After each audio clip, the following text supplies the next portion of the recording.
Welcome to Venice of America, where the canals you see today are just a small piece of an epic story waiting to be uncovered. Today we will unlock the secrets of a forgotten plan, a vision that once stretched beyond imagination.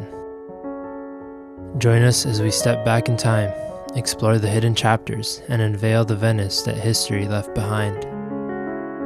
Our story begins with Abbot Kinney, a visionary with dreams of creating a seaside paradise on the West Coast to rival the renowned East Coast destinations of Coney Island in New York and Atlantic City in New Jersey.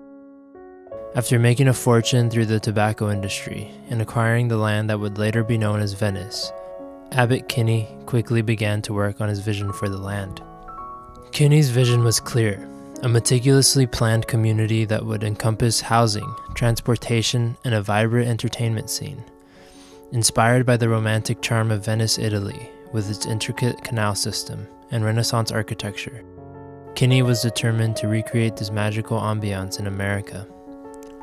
It wasn't until the early 20th century that Kinney had both the resources and experience needed to bring his long-cherished dream to life, and thus the community we now know as Venice was born. Kinney drew inspiration from the success of the 1893 Chicago World's Fair, an international event set against a backdrop of reclaimed wetlands, featuring a man-made lagoon and a network of interlocking canals navigated by gondolas. Kinney was captivated by this spectacle, and elements of the Chicago Fair would later become a part of Venice of America. The first step was securing an architect, and Kinney enlisted the expertise of Fremont Ackerman, a civil engineer experienced in building irrigation canals. To fill the canals with salt water, Ackerman constructed a 500-foot conduit to the ocean beneath what we now know as Windward Avenue. Two large pipes delivered the ocean water, not only to fill the canals but also to create a massive lagoon. This lagoon served as both a giant swimming pool and a venue for mock naval battles and aquatic competitions. Progress in 1904 was slow, prompting Kinney to enlist the Hall Construction Company to complete the canal network. With human and animal power, along with a newly installed steam dredging machine, the Grand Canal and the lagoon were ready for ocean water by the planned official opening on July 4, 1905. In total, Abbot Kinney constructed approximately 3 miles of canals, including the Coral, Cabrillo, Venus, Lion, Altair, Aldebaran, and Grand Canal. These canals saw the sale of numerous building lots for permanent homes and the creation of a tent city along the Grand Canal, providing accommodation for visitors and workers of more modest means. Yet, challenges arose with the waterways. The original water management system proved inadequate, leading to stagnant and foul-smelling water. In 1920, Abbot Kinney passed away, and calls to fill in the canals to make way for automobiles gained traction. Civic leaders and business owners voiced their support for the idea. When Venice officially merged with the city of Los Angeles in 1925, the campaign to eliminate the canals gathered momentum. By 1929, the original canals built by Abbot Kinney had vanished, replaced by roads. Today, many visitors and even residents are unaware that they sometimes walk over what were once Kinney's Grand Canals. Coral Canal became Main Street. Venus Canal transformed into San Juan Avenue. Lion Canal became Windward Avenue. And Aldebaran Canal was renamed Market Street. Amidst the transformation of Venice's picturesque canals into modern streets, one iconic feature stands out: a traffic circle that was once the lagoon at the center of the canal system. In Abbot Kinney's vision for Venice of America, this lagoon played a central role. It was a place of leisure and entertainment, offering a respite from the bustling city life that lay beyond its tranquil shores. Families would gather here for picnics, couples would row gondolas beneath the moonlight, and visitors would marvel at its beauty. The lagoon hosted many events and many aquatic competitions, adding to the vibrancy of this thriving community. However, as time passed, the lagoon's fate took a different turn. Abbot Kinney's passing and the rising popularity of automobiles led to a shift in priorities. The demands of a growing city outweighed the lagoon's historical significance. Eventually, the decision was made to transform the lagoon into a traffic circle, a space where the ever-increasing flow of cars could navigate smoothly. The lagoon, once a symbol of leisure and enchantment, gave way to the demands of progress. Many rides and attractions would come and go at the Venice canals.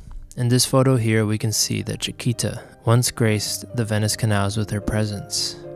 Chiquita, also known as Alice Espiridonia, standing at just 26 inches tall and weighing a mere 19 pounds. Chiquita could fluently speak 7 languages. Visitors from near and far would gather to attend her daily receptions. For a modest 15 cents, they could step into her miniature world, ask her questions, admire her elegant dresses, and gaze at the gifts she received, including exquisite jewelry and rare lace. Chiquita's fame grew, and during her career she managed to accumulate a personal fortune of up to $100,000. Now we shift our focus to another captivating attraction at the Venice canals. In this photo here, we can see one of the most popular attractions of the Venice canals, the roller coaster. Known as the Race Through the Clouds, this roller coaster was a thrilling addition to the Venice of America's Midway Plaisance, an amusement area located by the lagoon, which later became the Venice Traffic Circle. The Race Through the Clouds roller coaster made its grand debut on July 4th, 1911, marking the West Coast's very first racing roller coaster. Over the years, it became a beloved attraction, and various enhancements were made to make it even more exhilarating. However, its exciting journey came to an end in 1924, mirroring the evolving landscape of Venice. Chiquita and the roller coaster are captivating chapters in the colorful history of the Venice canals. These images transport us back to a time when extraordinary attractions and thrilling rides shaped the unique charm of this enchanting community. As we continue our exploration of the Venice canals, a remarkable twist in their history unfolds. Just south of Kinney's original canals, a second set of waterways came into being. These shortline canals, named after the interurban Venice Short Line, seemingly aimed to capitalize on the success of Kinney's development. Their origins remain somewhat mysterious, but construction commenced soon after the Venice of America grand opening in 1905. By 1910, real estate promoters Strong and Dickinson and Robert Marsh were selling lots in what they named the Venice Canal subdivision. Interestingly, these 6 watercourses are the only Venice canals that have survived to this day. The original Venice of America canals played a pivotal role in the success of Kinney's real estate endeavors. Properties along these waterways became highly sought after, whether by owners of local amusements or tourists seeking a summer retreat. But as the 1920s rolled in, the canals began to be seen as a hindrance to progress. With more visitors arriving by automobiles, the lack of parking and streets designed primarily for pedestrians posed a challenge. In 1924, the independent municipality of Venice decided to adapt to the automobile age. They widened and paved the Pacific Electric trolleyways, now known as Pacific and Electric Avenues, and decided to fill in the canals, transforming them into public roads. By the end of 1929, Venice's original canals had vanished, replaced by paved roads and a new underground storm drain.